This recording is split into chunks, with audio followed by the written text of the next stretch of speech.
భారతదేశ వ్యాప్తంగా రెండో విడతలో భాగంగా ఏఐసిసి అగ్ర నాయకులు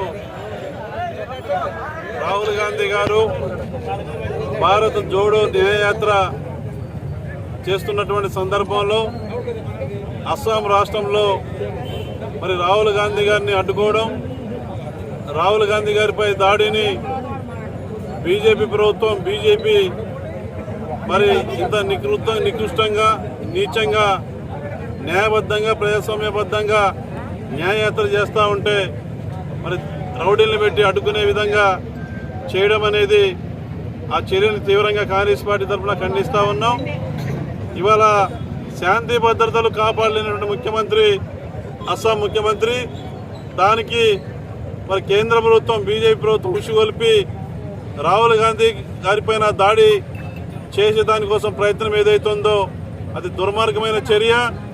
దేవాలయంలోకి కూడా పోనీయకుండా మరి ఇవాళ అడ్డుకోవడం అనేది ప్రజాస్వామ్యమా లేక నియంతృత్వం అనేది ప్రజలు గమనిస్తూనే ఉన్నారు. ఇటువంటి దాడుల్ని మేము తీవ్రంగా ఖండిస్తూ ఉన్నాం.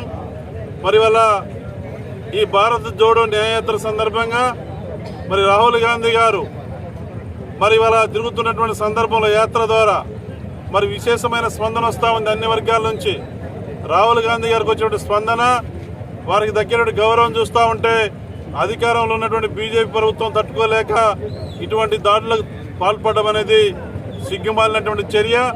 ఇప్పటికైనా సరే మరి అస్సాం ముఖ్యమంత్రి ఒక ఏఐసిసి అగ్రనాయకురాలు, ఈ భారతదేశానికి స్వతంత్రం తీసుకొచ్చినటువంటి కుటుంబం, త్యాగాలు చేసినటువంటి కుటుంబం నుంచి వచ్చినటువంటి ఏఐసిసి అగ్రనాయకులు రాహుల్ గాంధీ గారి పైన ఇటువంటి దాడికి పాల్పడడం అనేది పూర్తిగా అస్సాం రాష్ట్ర ప్రభుత్వం వైఫల్యం. అస్సాం రాష్ట్ర ముఖ్యమంత్రి గారు రాజీనామా చేయాలని చెప్పేసి కూడా కాంగ్రెస్ పార్టీ తరఫున డిమాండ్ చేస్తున్నాం. దీనికి బీజేపీ ప్రభుత్వం బాధ్యత వహించాలి.